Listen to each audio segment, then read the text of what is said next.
Ketika masuk Papua, awalnya sih ada ketakutan-ketakutan dengan situasi peristiwa politik di sana. Misalnya tanggal 1 Juli diperingati sebagai hari OPM. Yang meninggalkan kampung halamannya dan pergi karena ketakutan. Kita melakukan workshop ini pas di antara hari-hari itu gitu, di mana kita bisa merasakan ketakutan-ketakutan yang terjadi di sana. Dan memang ketika kita merancang sebuah program di sana, tentunya tidak juga semudah seperti yang kita bayangkan seperti di Jawa gitu.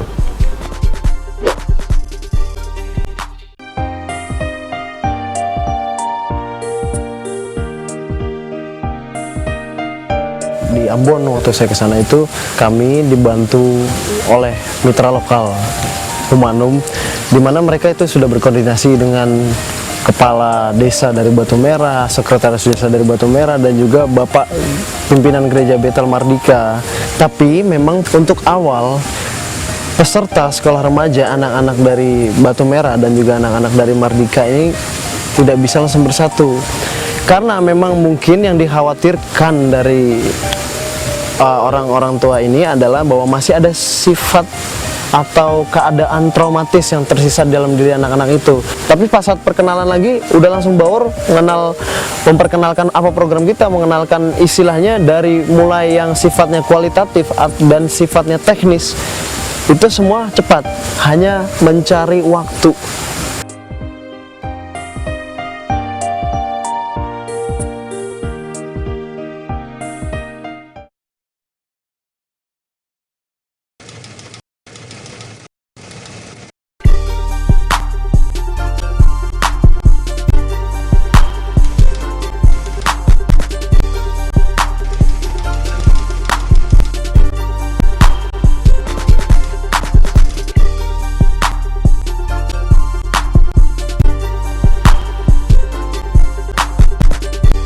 Ketika ada keterbukaan, gagasan-gagasan yang muncul dari mereka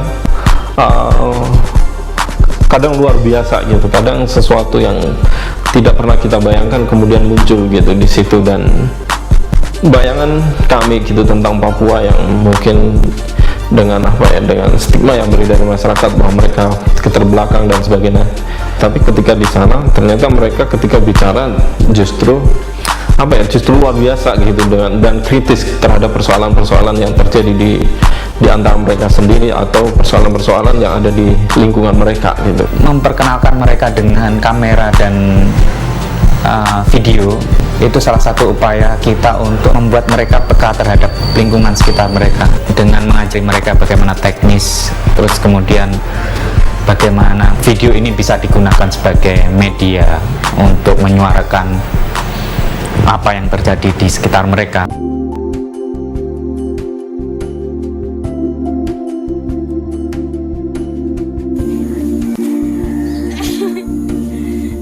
Sudah, Bang. Gampang ya? Gampang. Mama coba? Enggak. Hasil finalnya. Jadi kamera-kamera itu emang salah satu alat yang mereka langsung dapatkan ya.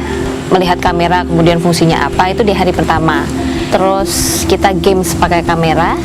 Jadi tiap anak yang tadinya beda dan baru saling kenal di situ ya, itu teman-teman Papua baik pun pendatang, itu kemudian nyampur di dalam kelompok itu. Pasti kan itu nggak cair gitu ya, ada nggak kenal ini siapa sih gitu. Dari situ kemudian kita mencoba merancang film itu, bagaimana kemudian gagasan ini secara mengejutkan gitu menjadi cerita yang menarik gitu, dan bagaimana kemudian ini tidak hanya mengangkat sebuah persoalan, tapi film ini kemudian bisa mencoba mencari solusi gitu, apa yang kemudian ditawarkan dari mereka gitu. Kalau saya sih memang agak dekat juga sih sama atasan, tapi teman-teman lain kalau saya lihat sih pokoknya jalannya begini, nggak tegur nggak apa gitu. Apa di lingkungan yang hebat, lingkungan yang elit, lingkungan yang seperti kamu bilang tadi, seperti bahwa lingkungan KSN itu orang-orang yang paling gaul, paling lebih bagus kalau kita ini tidak usah ada istilah KSN, biar kita bisa berbaur lebih enak sama teman-teman lain. Karena teman-teman lain tuh berpendapat anak KSN atau anak hebat, tidak usah terlalu bergaul dengan mereka.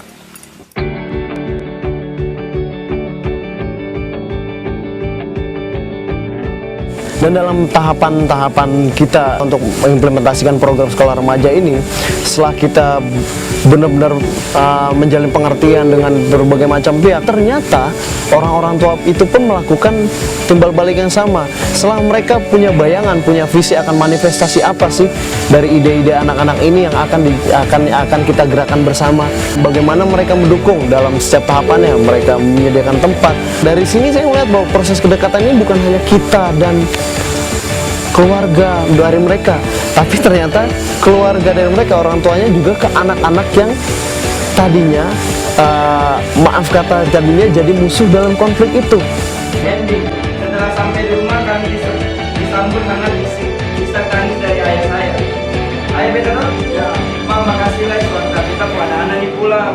Iya Pak, siapa apa-apa, itu semua sudah dikadong. Nah, salah satu keunggulan menggunakan media audiovisual yang kemudian kami buat metodenya dengan namanya video diary ini adalah sebenarnya itu kan rekaman sejarah tiap orang ya, karena ini kan sifatnya lebih personal gitu ya, pengalaman pribadi gitu.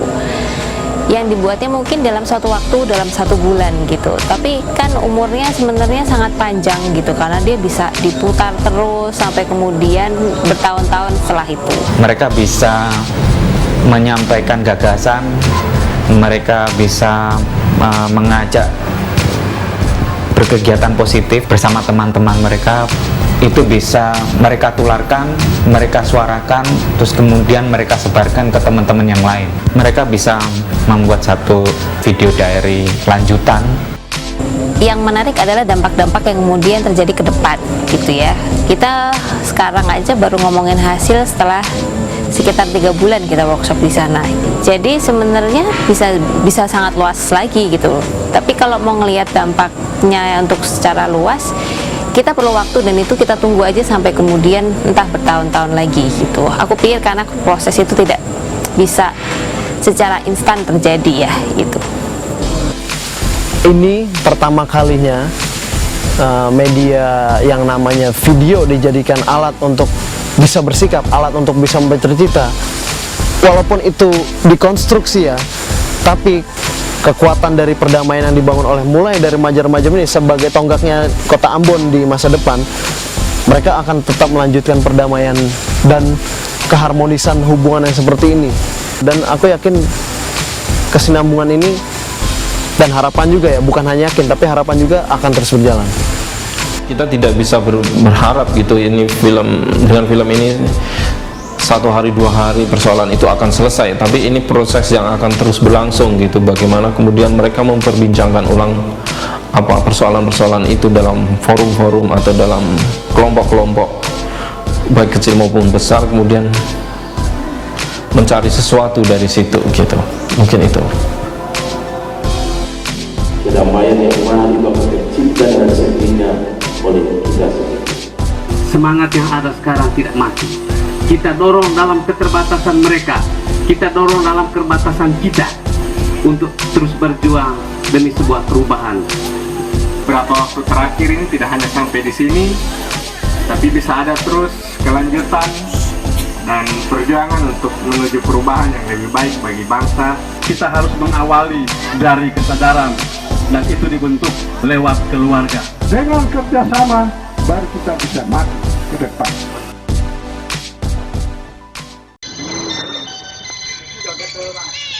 Langsung.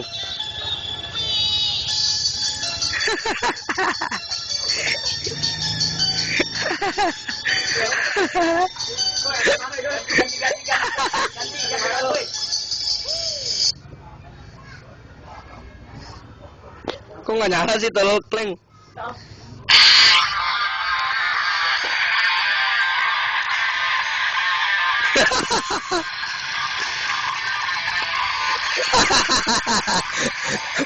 Gak semua.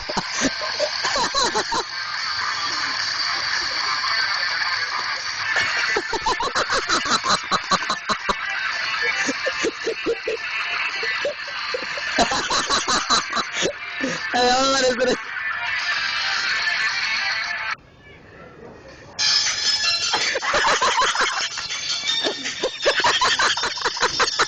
Cuma enak sekali pada berkoras, berdoa kayak gitu.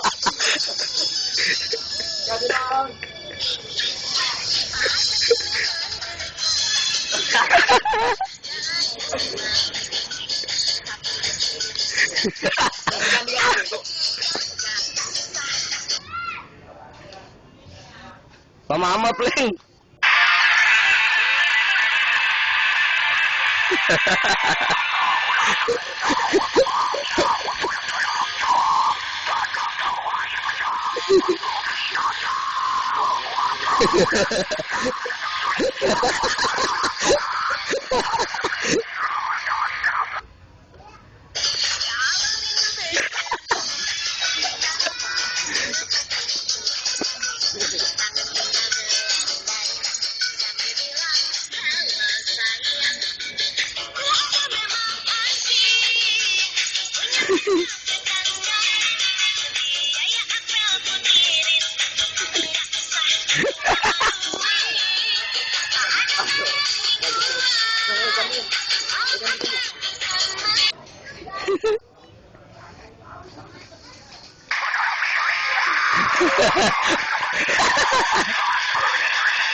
Ayam dulu.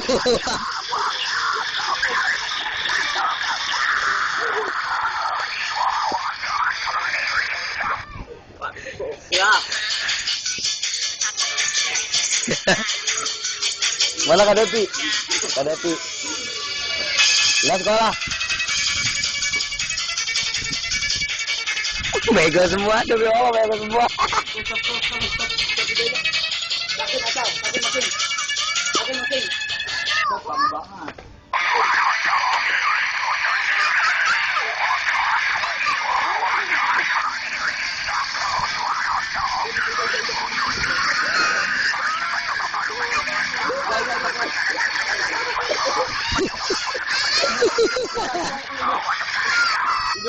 Videonya dah.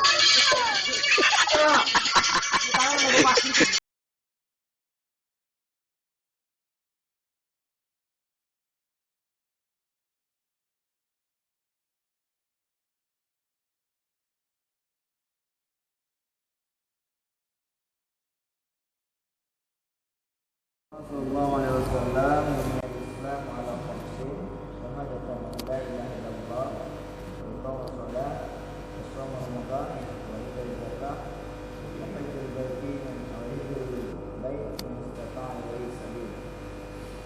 Alhamdulillah, segala puji untuk Allah pada malam yang sangat mulia ini. Allah masih memberikan keberkahan yang panjang, sehat badan, sehat pikiran, serta sehat fisik akan sehingga kita dapat mempergunakannya untuk beribadah kepada Allah Subhanahu wa taala. Alhamdulillah, Allah Subhanahu wa taala masih memberikan kita waktu yang mana waktu itu memiliki 24 jam, yang mana beribadah itu bagi hamba yang semua hamba itu Allah berikan waktunya 24 jam. Hamba yang taat 24 jam, hamba yang hamba yang sholat 24 jam, hamba yang meninggalkan sholat juga waktunya 24 jam. Dan waktu itu Refki Arislan. Refki, ya maaf ya Ustaz. Ustaz orangnya nggak boleh ini nak. Kalau lagi ngaji nggak boleh main, nanti bahaya. Nah, ya. Siapa nama tadi? Rifki. Ya, Rifki Arislan ya. Nomor HP ya. Nanti Ustaz yang bantu Ustaz SMS. Kalau mau ngaji mau apa? Enggak sulit ya. Kita ngaji biasa aja dulu. Halo, ya. Yang pertama tadi pemimpin yang adil, yang kedua apa? Pemuda-pemuda yang semangat. Iya, pemuda-pemuda yang hari ini hatinya masih dekat sama masjid. Rizky sholat di mana? Di masjid atau di rumah? Jujur itu lebih mulia. Di rumah. Bagus, dia lebih bagus mulia kita dengan hidup jujur. Oh, usah di masjid, padahal rumah bohong. Bisa bahasa Aceh? Enggak. Bisa sedikit ya. Rifki, ya. Muhammad Afif. Siapa ni? Siapa? Muhammad Arif ya. Syaklan. Muhammad Arif Syakban. Muhammad Arif Syakban. Oh, bulan Syakban lahir. Bulan Syakban lahir. Ada cek waktu itu mak lahir teman. Ada cek. Okey cek. Tapi ini yakin di bulan Syakban lahir. Nanti ulang tahun sebentar lagi ya. Kalau bulan Masehi bulan apa? Kalau di bulan Masehi bulan apa lahirnya? Masehi. November.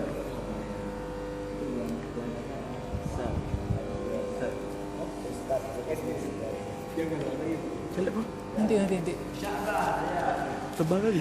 Nah, jadi sebenarnya tadi modal kita kalau hidup itu ada dua. Apa aja nak modal kita hidup itu? Jangan ini. Enggak, ayah waktu sama.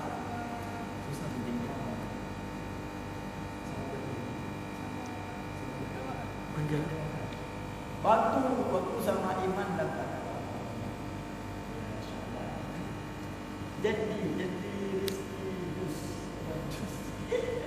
Tulisannya itu sebenarnya. Oh iya. Mana jadi rezeki nasihat?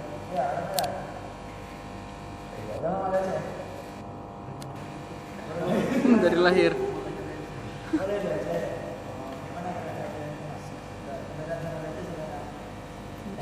Sisa orang satu. Tidak jelas kok jelas wow.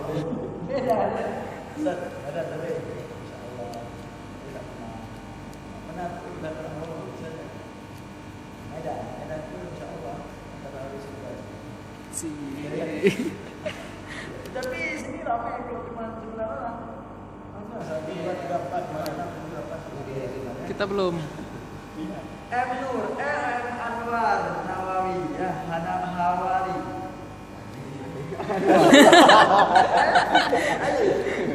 Alif Ustaz. Alif keluar. Alif Hawar. Ya, ya. Kemarin coba ngaji Ustaz kan kapan baru pertama? Kenalkan. Bisa di slow motion. Apa nak? Bisa di slow motion. Slow motion apa tu? Diperlambat. Oh gitu. Enggak bisa lagi. Karena ada jadi nak Alif malam ini kita ngaji. Nama kita ngaji itu kitabnya namanya kitab Yaqid. Kita ngaji yang dalam ini ya. Semua lihat anak-anakku. Nah, ngajinya yang dalam ini. Yang di luar nggak ngaji, enggak. Yang ngaji kalian nggak sanggup. Karena yang di luar ini luar biasa. Harus nikah dulu. Cara bagaimana Pak Aboh pada berdoa gitu. Modalnya itu semua ada. Cuma jangan sekarang bayar nanti. Itu kemana? Belum mana? Gambar mana? Gambar ini. Jadi nggak ada berupa gambar, bisa. Laki-laki dan ya berapa? Dan apa lagi ya? Dan disambungkan perempuan dan perempuan dan anak SMP ya. Ngaji lah. Oke, selanjutnya Phil Abdalil Akbar. Phil. Kok Phil? Phil. Mana Phil? Ya sekarang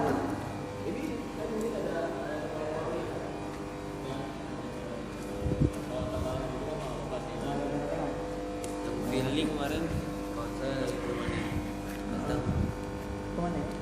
Dari Kurmani datang. Ya macam mana kemana? Ini langsung kalau pulang ngaji langsung ke sana. Alhamdulillah udah. Nanti kita kenalan lagi ya. Kita lanjut pengajian kita. Kemarin sampai mana nak? Sampai mana kemarin? Ya sampai tentang siksa orang yang meninggalkan sholat. Nah, udah. Orang yang meninggalkan sembahyang maka apabila ditinggalkan dia pada hal ingkaria bagi wajibnya maka adalah ia kafir dan nyata karena munafik. Ya, itu pada dohirnya Islam dan batinnya kafir. Dan lagi satu riwayat daripada Rasulullah SAW bahwasanya barang siapa memudahkan dan meringankan akan sembahyang, disiksa akan dia oleh Allah dengan 15 siksa, 6 siksa di dalam dunia dan 3 siksa pada hari waktu mati, dan 3 siksa pada waktu di dalam kubur, dan 3 siksa pada waktu bertemu dengan Tuhannya dan pada kiamat. Maka sembah seorang sahabat, ya Rasulullah, apa jua suatu baginya siksa dalam dunia ini? Maka sabda Rasulullah SAW, jadi orang yang meninggal sholat itu bukan meninggalkan, bahkan melalaikan. Bukan meringankan. Teman-teman pulang ke Banda Aceh kuliah, misalnya Lukman kuliah Banda Aceh, udah waktu sholat, si supir ini dia bukan pun nggak tahu, nggak berhenti dia, bilang, bang, saya mau kencing bentar sama sholat. Oh, hana wate, mau tibuk dah, jut, copeng dijak ikut. Suruh pergi aja, nggak perlu open sama tukang. Ustaz pernah? Ya, pernah saya cerita. Betul suruh pergi Ustaz. Kayak materi 4 minggu lalu Ustaz. Iya, pernah saya cerita yang dengar. Ustaz ketika itu lagi naik ke Banda Aceh. Di situ 3 bahkan supir ada 1, kernetnya 2. Kernetnya anak-anak SMP sebesar ini. Jadi si supir itu awalnya ya biasa, sampai ke Matang melemak supirnya. Bawa cewek. Iya, bawa cewek dia. Bawa cewek biasa, duduk depan biasa, waktu depan duduk biasa, tangannya kayak gini kan. Udah panas. Enak mau benci enggak dilarang, enggak enak. Dia supir, oh mak panas nih. Si ibu-ibu udah ngomel dia sampai berenung masih santai. Dia udah supir yang si kernet tadi udah dia jadi supir. Yang kernet tadi anak-anak cek-cek udah jadi supir. Bawa supir yang itu jaga di sini. Yang dia belakang main terus. Terus ada kaca, oh mak ni enggak betul nih. Oh, dilarang enggak enak. Dia paham. Ulok-ulok saya, ulok-ulok ke Ustaz, ulok-ulok dia. Hati ni dia hati bukan dia yang malu nak, kita yang malu, kita yang malu. Ibu-ibu ngomel aja bukan ngomong. Ngomel. Bang ngomong. Ayo terus dah sigli. Saya turun di sini aja. Nak jadi apa dah tunggu. Pegang dah no. Enggak mau saya buat anjing dalam mobil. Apa ini nih? Enggak jadi senang. 70.000. Jodoh juga. Baru pindah dia jadi supir. Cewek itu dah nol. Ikapi, gara-gara binatang. Anak model ini, maksudnya ya semua. Belum tanda tangan. Tulisin dong. Kalau sampai, tapi perjalanan terlalu. Dua. Apa nama abang? Ada tulis sekian. Siapa yang bahasa Arab? Paling atas. Muhammad Alif Hawari. Dari mobil yang rumahnya bus datang kalau 300 jalan. Dia itu banyak enggak. Di mobil seperti kembali itu. Saya rasa kalau perjalanan baru naik bus. Nah, siksanya besar kali 15 bahkan siksanya. Ya. Kata Rasulullah, yang pertama dihilangkan oleh Allah Taala berkat umurnya. Umur ada 25 tahun. Tambah 5 tahun 50 tahun umurnya. Tapi lah anak terus maksiat terus dia tak ada keberkahan hidupnya susah. Tapi cantik ya, kok cantik ada kurang. Coba cantiknya. Oh dia Ustaz cantik. Salah. Ya itu.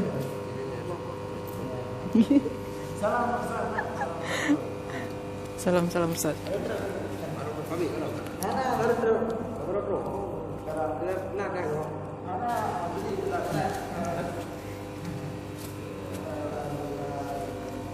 Ya, kamera. Tembak Ustaz.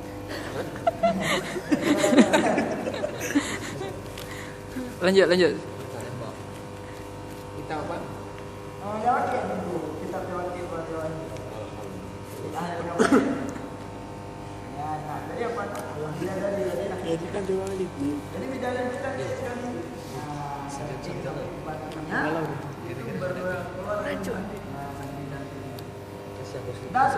Datang kita.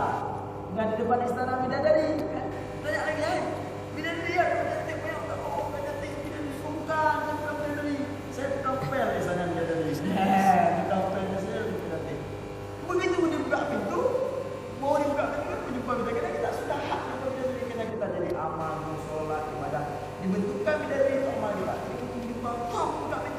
pingsan semua, tidak sempat dari. Kenapa?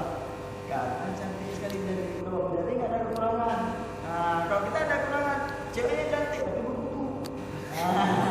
Ceweknya manis tapi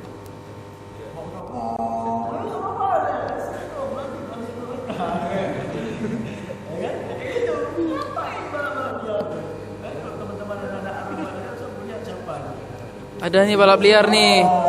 Si Jadi nih balap liar sering deh.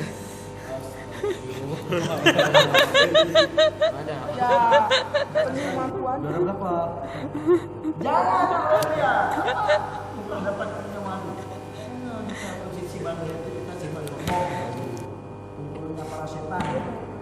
Jadi begitu berada mau saya pengen wah ada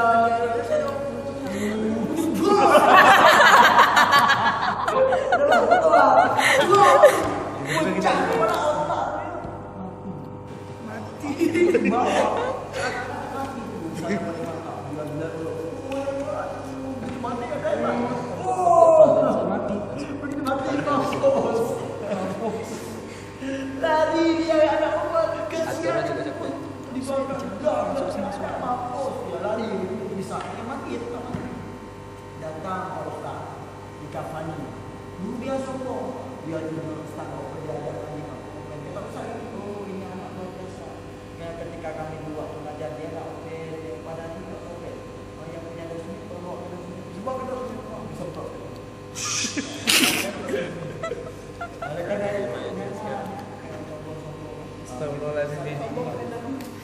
Bali itu bahaya ya.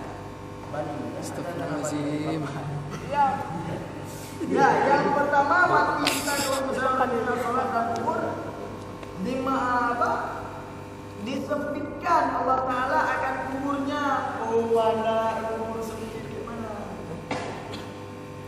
Kubur sempat kita tidur yang kelancar. Situ tingginya luas kayak gini. Bisa jalan-jalan. Bisa betul. Apanya yang jalan-jalan tubuhnya? Bukan jasanya. Jadi gini, ruh sama nyawa beda. Nah, kalau nyawa itu nak supir. Nah, supir itu kan bawa mobil dia kan jalan mobil gara-gara apa? Mobil jalan kepada cengeng apa? Itu salah satunya. Ada bahan 20 ton. Jalan mobil kepada supir. Nah, itulah yang menjadi supir itu ruh kita. Ketika mati nanti manusia sudah berhenti mobilnya udah di rumah. Jadi ketika nanti yang disiksa itu apa Ustaz? Yang disisa jasad kita dimasukkan ruh kembali maka terasa. Kalau jasad tanpa ruh nggak terasa. Ya makanya nyawa sama ruh itu bagaikan seperti ikan sama lauk. Misalnya ada ikan, ada buah enak makan. Makan juga, tapi muka cemberut. Mana enak nasi mah. Enak ini nasi hari ini. Ikan cuma. Tapi kalau makan ada begitu makan. Di situ ada sup. Habis sup ada sate lagi. Ada sate ada kuah lemak rumah sama nubu. Mak memang bila otak nabu. Mak makan enak mak. Ngobrol aku kemana? Mak makin cantik hari ini mama. Padahal mak kat Tuhan. Tapi makin cantik kenapa? Karena itunya lauknya. Begitu juga nyawa dengan ruh nyatu. Jadi yang jaga Allah itu ruh kita. Udah. Jadi nak kalau mati dalam keadaan tidak salat, yang pertama apa yang dikatakan nak? Kubur kita sempit. Dan yang kedua digelapkan oleh Allah Ta'ala atas akan kuburnya. Jadi gelap, kubur itu gelap sunyi. Sekarang gini kita kalau tutup mata bayangin aja kita masuk kubur. Setelah masuk kubur 7 langkah kemudian datang malaikat. Langsung datang malaikat.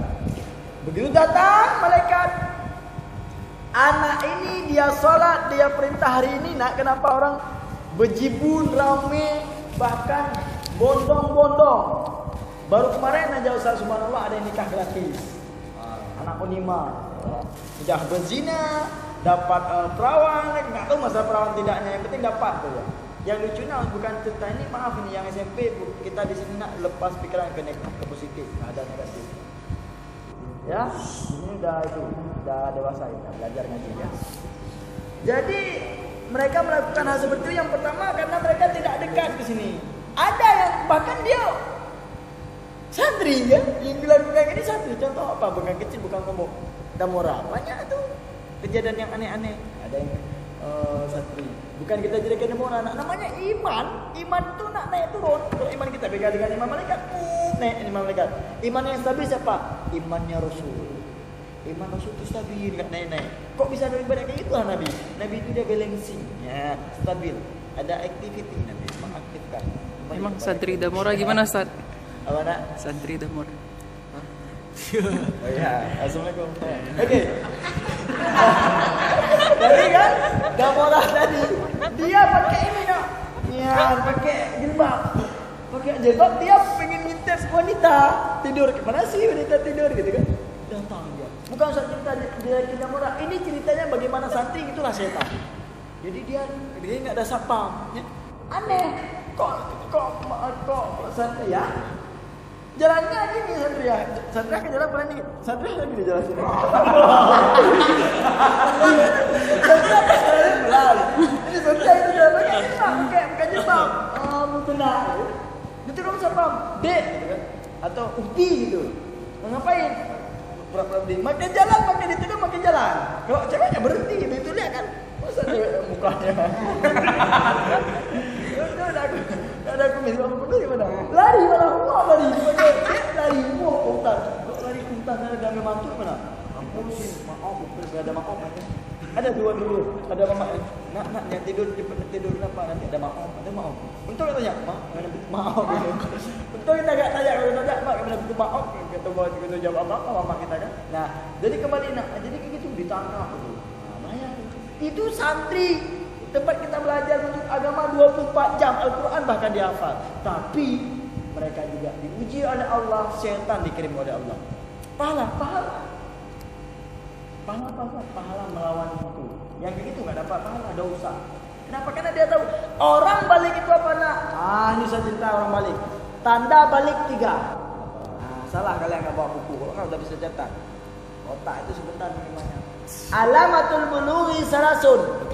Tanda alam balik itu 3. Al awal yang pertama tamu 15 umran fi dzakari wa unsa. Tanda orang balik yang pertama sempurna umur 15 tahun pada laki-laki dan perempuan. Itu tanda balik. Kalau udah 15 tahun nah itu sudah ada itu.